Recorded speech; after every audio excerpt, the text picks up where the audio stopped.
asalaamaaleykum Sénégal ñi nekk fii ci réew mi ak it ñi nekk bitim réew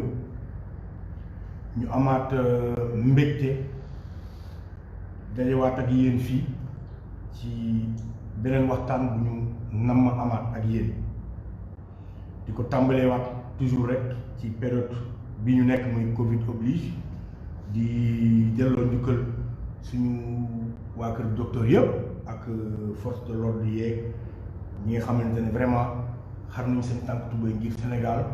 nekk ci situation bu jafe waaye ñu am lu bëri luñ ci maîtriser di leen dellu gërëm di leen dellu sargal di jaal ñëpp ñi ci dëddu seen i mbokk di ñaan ñëpp ñi nga xamante ne tëral na leen yàlla fëgg seen bopp ñu jóg ci ak jàmm ak salaam di wax rek ne waxtaanu tey bi di ko wundu mooy Orange encore lu tax parce que le 22 juillet bii ñu weesu dañu def journée boycott bu massif Sénégal yépp adhéré ci biñ ko defee ndax dañu seetlu ne kat waaw ñun Sénégal réew moo xamante ne la nit ñi amuñu doole rawatina ci yenn gox-goxaat yi koom-koom gi demee wu fa noonu ñu toll ci situation bu Covid sénégalais yi seen bopp ci lu ci ëpp ca ñu am dajale seen koom-koom jébbal ko nguur gi pour mu wàññi jafe-jafe yi waa ci jamono bu toll noonee jafe-jafe yu bëri ba toll noonee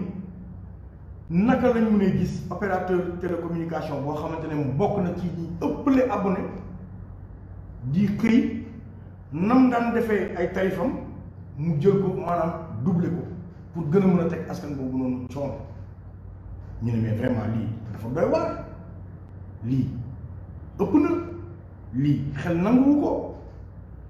ñu jóg ci tàmbali ci ay waxtaan mooy waa ñi nga xamante ne ñoom ñoo yore boycott Orange jox ci ay jéego dem rencontré ci ARTP dem rencontré ci waa Orange jëm cee waxtaan daal xool ñu ko saafara entre ñu teg ay plan d'action yu tombé yu demee ni que boycott ànd ceeg ay Y'en a marre ci yeneen société civile bi ñu gis que ne bi mu amee Orange ci boppam moom àdduna def conférence de presse di ñu mbëllee di ñu ñaawal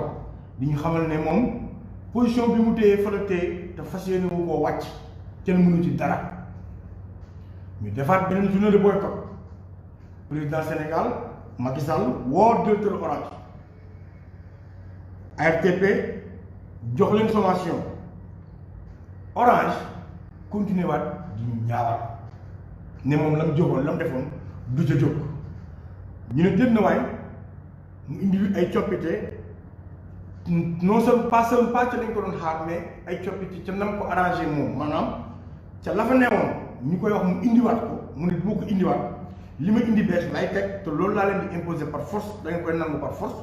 mu jël loolu ba pare tegaat ci yeneen yoo xamante ni ñu laaj ñu ko soxla wuñu bi loolu amee ñu gis que ni organe bi nga xamante ne moo fi ne war a réguler war a yemale ñi jëm ci wàllum xarale geeg ñoom seen ñoom ñoo mujjee soppaliku entre guillemets ay agent marketing Orange di défendre Orange ay tarifam yu bees muy ARTP mooy defal Orange promotion ci tarifam yu bees yi maanaam tey boo ubbee surtout ARTP yow da ngay fekk ARTP ñoom daal ay agent commercial Orange lañ ñoom ñoo koy defal communication pour défendre ko produit bi défendre ko ay tarifam yu bees kon y a un problème mais sincèrement y a un sérieux problème parce que encore une fois ñoom Orange seen bopp ñi ngi def une désinformation ñi ngi wër di wax ne ñii ils sont à la solde d'autres réseaux télécom machin mais c'est faux beneen argument bi ñu joxe mooy waaw yeneen télécom yi fi nekk ñëpp tubaab yee ko moom te ñun suñu bos au moins am na une bonne partie plus de 25-26% yoo xam ne Sénégal la ko moom. na Sénégal moom 1000% de Orange na Sénégal moom 1000% de Orange bu fekkente ne da nga nekk un service public moo xam sénégalais nga moo xam tubaab nga moo xam japonais nga soo respecté wul askan bi day génn jënoog yow yéen waa Orange seen communication boobu ngeen def à l'encontre de ces sénégalais là yi nga xamante ne seen ay clients lañ pour la plupart jóg taxaw di waa leen wax di leen fàttali ne leen li ngeen leen bëgg a teg attanuñ ko yéen ngeen wëlbatiku au lieu ngeen satisfaire seen ay besoins ngeen di def ay désinformation en disant que non ñun sax société sénégalaise dañ à 26% xaw ma 40% nangam. C'est pas un problème de sénégalais ngeen c'est un problème de bu dee sénégalais ngeen c'est encore pire s'il y a un gros pourcentage de Orange bu Sénégal moom c'est parce que c'est encore pire kon pourquoi vous ne respectez pas ces sénégalais là yéen ngeen ne sénégalais bi moo leen tax a jóg Sénégal am na ci ay pourcentage bu yaatu kon pourquoi vous ne nous respectez pas pourquoi vous ne nous respectez pas ñun les consommateurs nous ne sommes pas motivés par xeex Orange pour xeex ko. Nous ne sommes pas motivés pour soutenir quiconque. Non. Orange da nga fi nekk un service public mu bëri ay abonnés bëri ay clients yi ils souffrent clients yi dañu sonn clients yi attanuñu leen teg loolu moom moo waral ñu jóg di ko xeex bu ko keneen defee noonu lañ koy defee bu ko keneen defee itam noonu lañ koy defee waatee loolu dañu bëgg mu leer ngeen comprendre point boobu noonu c'est pas contre Orange c'est pas contre Mango c'est pas contre Pomme. C'est contre le principe que nous n'avons aucun service public nekk ci réew mi di foyer clients yi di foyer waa réew mi di nasaxal waa réew mi di rësal poos waa réew mi di def ay bénéfices yu exorbitants di koy yóbbu ci ay réewu tubaab di dem di toog duñ ko nangu. Ce que vous faites au Sénégalais vous ne le faites pas aux Français ce que vous faites en Afrique de l'Ouest vous ne le faites pas en France seen chiffre d'affaires defu leen ko feneen furul fii loolu lañ wax ne dafa doy respecter leen Sénégalais yi loolu lañ leen wax. bu nekkee ne léegi nag ARTP nag moom cellule de communication Orange la ñun xamatuñ ci mbir moomu dara looloo waral askanu Sénégal xeex bi du ay état moo koy xeex parce que état bi wane na limite am état du Sénégal a fini de montrer ses limites l'état du Sénégal a fini de nous démontrer de nous montrer de nous prouver de nous confirmer que nous n'avons aucune autonomie en termes de télécommunication amatuñ ko moomuñ suñu bopp ci dara télécommunication ça ne nous appartient pas. beneen bi mooy agence ba mu teg agence boobu noonu instrument la aujourd'hui qui sert à Orange de communiquer ci ay tarifam yu bees vous vous rendez compte ARTP qui fait une conférence de presse pour parler des nouveaux tarifs d'Orange di ko valider en fait di valider Orange ay tarifam te mu nekk organisation mu nekk agence de régulation mais c'est hallucinant on va droit dans le mur. Ñun Sénégal c'est mort quoi c'est mort et c'est dommage et c'est vraiment dommage kon nag parce que nu Sénégal xeex bi ñoo koy xeexal suñu bopp président bàyyi na loxoom banku na wañaar nañu loxoom dem na sax seeti Macron xaw ma lu mu fa wax ak Macron intéressé wuñu léegi ay milliards bàyyi problème mu Sénégalais yi bàyyi jafe-jafe yi bàyyi ñu ci mbënn mi mais ki nekk ci mbënn mi nekk ci biir ndox mi nekk ci jafe-jafe yi am suuf si lekk nga bëgg koo jël yokkal ko lu muy wootee téléphone def ko ay somme yu exorbitantes mais kooku mënu ko mais sénégalais boobu mënu ko Orange boo nekkee Sénégal un pays sous-développé un pays bu amul ay moyens da ngay adapté wu ci pays boobu noonu ni mel da ngay adapté wu ci jafe-jafe réew moomu noonu nekk ci nawet nekk ci ay côté mbënd yu da nga waroon sax xëy di def ay journée free call parce que xamoo fa ay urgence di am ci réew mi da nga waroon mettre à la disposition de ces Sénégalais là ay numéro vert yu ñu mën a nekk fii lañ nekk ok soo defee lii mu nga composé lii mu nga def laa ni seen poche rek ay milliards rek yéen foqale rek wan rek warax rek lekk rek du sotti que ce soit vous que ce soit cette agence je ne dirais plus de régulation cette agence qui peut leen di favoriser lii favoritisme la ñuy def ak état du Sénégal bi amul lu ñu njëriñ moo tax dinañ leen wan suñu dogu ñun waa Sénégal dinañ leen wan suñu jógu dinañ leen wan suñu fulaak suñu fayda looloo waral sama gars yi suba incha allah suba talaatay Orange la boycott massif mais boycott bu musul am il faut que ñu def ko boycott bu musul la am bu rëy 1 million de Sénégalais mun nañoo boycotter suba c'est possible très possible wax nañ la ko neneen la soo boycotter fayal sa téléphone comme ça doo wuyu doo woote doo jënd crédit doo yónnee Orange Money doo jot Orange Money doo jot SMS doo envoyé SMS boo ko mënul bu mënoo ko tegal téléphone bi nële utal beneen téléphone def ca beneen piisu keneen yaa xam ku mu doon soo amee appel boo xam ne urgence la nga woote ca sa répertoire am nga ko jëlal sa répertoire nga woote numéro ya nga xam te ne mënoo leen ñàkk a woo ci bés boobu ci bésu ëllëg bi solution la beneen solution bi defal portabilité jógeel Orange nga dem feneen en conservant sa même numéro mën na nekk c'est très possible li laay war a soli gars yi suba boycott bi fokk ñu jëmmal ko ci côté bu ne foog ñu jëmmal ko bu baax a baax a baax parce que nag monopole bi Orange am ci réew mi dafa ëpp loxo te bu jàllee dina garaaw lool ci Sénégal bras de fer bi ñu nekk di def ak Orange bu ñu bàyyee Orange mu réussir ko mu nangu ko suñu bàyyee Orange mu gagné dinañ souffrir trop on va se retrouver demain carte crédit yi dina gën a cher ay séddoo la xam ne dootul am yeneen forme la ñuy indil parce que dañuy essayer c'est des colonisateurs c'est les colons ils essayent dañuy ñëw talal la bant ne la wayi dañuy ñëw pour évangéliser leen wala ci moo xam après xëy suba indi leen c'est des colons ils nous bouffent ils nous sucent ils nous exploitent ils ne nous respectent pas il faut que ñu xeex ko loolu ñun ñoo koy revendiquer ñun ñoo koy xeex nguuru Sénégal mënu ci dara parce que banque na loxoom ARTP banque na loxoom nañ ko xeex pesum kanam la nit moo koy fajal boppam li laay war a soli suba massivement kaay leen ñu boycotté suba ñëw leen ñu boycotté boo bëggee yónnee xaalis seetal keneen koy yónnee jaaral feneen nga yónnee fa xaalis ku lay yónnee xaalis tey jii woo ko ne ko yónnee ma ko jaarate ko feneen il faut que ñu am cette compréhension de la chose tant que ces gens là de Orange ils se réveillent pas demain ñu gis que ne bu ñu doon jaay 1000 cartes par jour jaay mi sax 200 duñu reculer ñoom et yow mii naan garaawul kenn xafoor dina ko def non Alassane dina ko def non Aliou Sané dina ko def man garaaw bàyyi ma jël sama téléphone rek yow yaa ñuy lor il faut que ngeen adhéré ci boycott bi arrêtez de dire garaawul kenn def na ko man bàyyi du ma ko def ñëpp am ay business yu ñuy réglé ñëpp ay xaar ay appels yu important suba ñëpp ay xaar peut-être même envoi d'argent bu am important suba mais sacrifice su 24 heures boobu noonu moo lay dimbali nga mujj ilal abat mais soo bañee sacrifié wu suba coono bi dinañu rattrapé waat encore ginnaaw suba ak ginnaawaat suba ak ginnaawaat suba mais nga takk sa biir benn fan fay sa téléphone wala teg ko nële bañ koo wuyu ku la oo munoo koo ñàkk jël nga jël beneen numéro ooyee ko ci mais yow daal bul dugal 100 francs ci compte Orange kooku dafa am solo ñu def ko suba pour loolu moom moo ñu dimbali ñu génn ci insha allah rabbi parce que bras de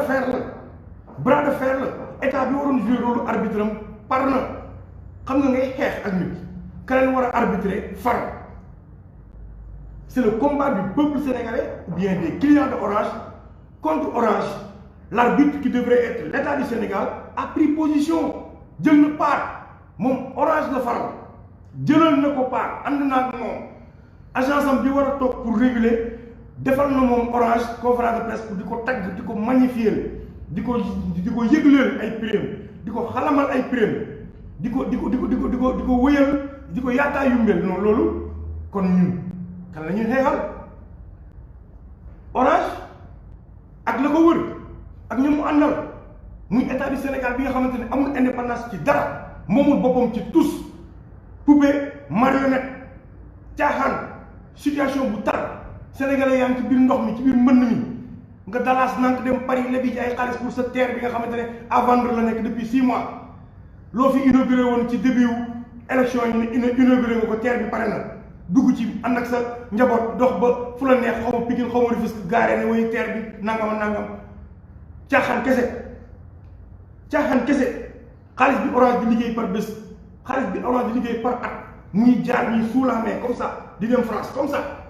ñu koy perdre nii comme ça parce que amuñu fula parce que suñu nguur gi liggéeyul parce que suñu nguur gi amul détermination amuñu cran amuñu courage mais vraiment amuñu courage quoi mais vraiment nguur Macky Sall amuñu courage quoi mais vraiment lii c'est grave quoi nga teg sa agence ne moom mooy réguler sa agence boobu noonu amul fulawu wax Orange bàyyi li ngay teg client yi mais kon loolu lan la mais une agence de l'État qui n'est pas capable de demander à une société d'arrêter de sucer le sang des Sénégalais loolu man kon agence boobu jarul elle n'a pas sa raison d'être la mooy rôle ARTP mais vraiment la mooy rôle quoi kon nag ñun askanu Sénégal duñ toog di ko seetaan te bii yoon ci boycott dafa ànd ak beneen coppite bi mooy comme Covid bi dafa tax ba mënuñoo def rassemblement ba ñu bëgg Orange ñoo la gën a xam ne bu rassemblement mënoon nekk millions de personnes dinañ ko gis dëkk yëpp Sénégal bi yëpp la ñuy gis Orange ñoo la ko gën a xam Orange moom ñi ngi ñaan ñoom rek ñooy ñaan corona continue parce que ñoom xam nañ ne bu dul woon corona tarif bi changé nañ ko il y a 2 mois ci ginnaaw il y a 2 mois ci ginnaaw parce que kon gars yi gën nañu assiégé fépp fu Orange nekk ci Sénégal ñoom ñoo la gën a xam loolu moo tax coppite bi suba soo boycotté ba noppi par juróomi personne jël leen lettre bi mu ngi ci biir site Y'en a marre mi ngi ci site waa Orange boycott mi ngi aussi ci page Y'en a marre yi page Facebook yi page waa Orange boycott mi ngi sax nii fii ngeen ko seetaanee nii dinañ ko fa dugal léegi nii jël leen ko ngeen tiire ko foo munti nekk ci Sénégal fu agence Orange am par juróomi nit ngeen dem déposer ko c'est une lettre déposer ko demain mais demain à partir de 18h il faut que waa Orange et leur direction se retrouvent avec 1 million de lettres comme ça c'est ça l'objectif les gars il faut qu'ils se retrouvent demain avec 1 million de lettres comme ça bu dee da 5 personnes rassemblement la par benn nit ngeen di dugg le matin mun ngeen recevoir xam nga nit ñi da ngay xëy suba dem ci agence bi pour régler say soxla yow xëyal dem sa soxla mooy nga déposer lettre bi xëyal dem sa soxla mooy nga déposer lettre bi il faut que ñoom ils se retrouvent avec 1 million de lettres suba c'est très possible les gars c'est très possible 5 minutes la booy xëy di liggéey sax 5 minutes la rombal rek nga dem déposer lettre bi seen biir boîte à lettres nga dem jox leen ko ñoom ñu yor il faut que ñoom ñu yeewu gis lettres yi nii il faut que demain 18h que waa Orange se retrouve avec 1 million de lettres comme ça lettres yi gis ngeen ko mi ngi doon disponible na ci biir live bi fii mi ngi ko fi gis ci biir Facebook bi ci Facebook boycott Orange et puis partout dina circuler ci Facebook tirer ko boo ko mënul soo ko mënee tirer yow ku ko mënul tirer na ñaan ko tirer boo ko tirer ba photo ba pare ngir yàlla bu ngeen di déposer ci seen lettre prenez la photo et photo bi postez leen ko partout bu ngeen mënee envoyé leen mais postez leen ko na nit ñëpp xam ne man de bésu talaatay Orange ba bés bi ñuy dagg suñu buumu jàmm bokkoon naa ci Sénégal yi daggoon buumu jàmm bi ndax dem naa déposer lettre bi photo wu naa posté naa ko bu ëllëgee nga mun koo wan say doom wan ko say sët wan leen ne bi nguuru Sénégal banko agence ba mu teg nekk à la solde de Orange ak à la solde de ñeneen ak ñeneen ñun waa Sénégal ñoo ko xeex te bi ñu koy xeex maa nga ca woon sama lettre yi nii déposé naa ko jël naa ci sama photo kon Sénégal mbir mi leer na lettre bi mi ngi disponible partout mu ngeen ko gis yéen ñëpp li lay war a sóol yi nekki suba boycott bi nag tey mi ngi tàmbali à partir de minuit jëmaat suba ca minuit ngir yàlla respecté leen ko ngir yàlla bokk leen ci ngir yàlla kaay leen ñu xeex suñu yëfa parce que bu dee nguuru Sénégal la pare bu ñu ko xeexal su dee ARTP waslu àq la tudd waslu àq il faut que ku ne waslu àq ni ki suba dem déposer ji lettre bi jël ci sa nataal yónnee ko pour que ñu xam ne ëllëg bokkoon nga ca combat boobee kon waa Sénégal loolu la ñu indiloon tey ci waxtaan bi di wax ne que combat bi du jeex ndax bu ñu jógee ci Orange dana am beneen compagnie bu ñuy saytu muy waa Canal Horizon ñoom it li ñu nekkee Sénégal dafa doy waar tarif yu cher da ngay abonné 5000 doo seetaan benn chaîne au canal lu ay RTS ak yooyu RTS moom fexe nañ ba antenne bi sax boo demee biir Fongolo mi doo mën a seetaan RTS tant que jëndoo parabolu Canal Horizon nga fay parabole jënd décodeur fay encore par mois 20 000 francs mooy bouquet bi nga war a mën a seetaan 3 chaînes wala 4 chaînes ay ñu naan ma ay semaines généreuses il faut que sénégalais yi ñu am fulla am fayda il faut que ces gens-là commencent à nous respecter société yi nekk fii ci réew mi consommateurs yi nekk ci jàpp ci foog ñu delloo askan bi ak clients yi seen àq kon à bon entendeur suba la boycott massif bu ànd ak dépôt de lettre ci agence Orange fépp ci Sénégal foo munti rek am na agence Orange photocopier lii nga dem déposer ko am nañ boîte à lettres am nañ service d'accueil am nañ service de réception wala pour autre chose nga ñëw nga déposer fa lettre bi enveloppe ñaar dërëm lay jar photocopie bi ñaar dërëm lay jar fukki dërëm doo ko dépensé nga taal nank sa oto nga jël sa saret wala nga jël sa vélo wala nga jël sa jakarta foo munti nekk ci réew mi wala nga dox ndax soriwu la nga fëgg nga dem nga déposer ko pour xamal Orange ne ko lim ñuy teg dootuñu ko nangu ñun nag ñoo koy xeex suñu bopp ndax pesum kanam la boo koy def jëlal sa photo nga immortaliser ko nga yónnee ko ci Facebook bi partout soo ko xamul foo koy def yónnee ko Facebook Y'en a marre danañ la ko posté waaye combat wu suba bi képp kuy sénégalais képp koo xam ne nii am nga yërmande ci sénégalais yi nekk ci mbënn mi ñu bugg leen tegaat encore coono yi jëndum téléphone jëndum crédit woote bu métti woote bu jafe ñëwal nga bokk ci xeex bi le suba lii laay war a sóoli pour ñu mën a xeex lii ndax pesum kanam la te état du Sénégal banque nay loxoom kon nag Sénégal lu fi jub lu ne suñ boroma lu fi dëng sama matadi la leen jox daje beneen i fan incha allah ñu ñëwaat ci yeneen i waxtaan ci yeneen i yaatal jaa ngeen jëf wasalaam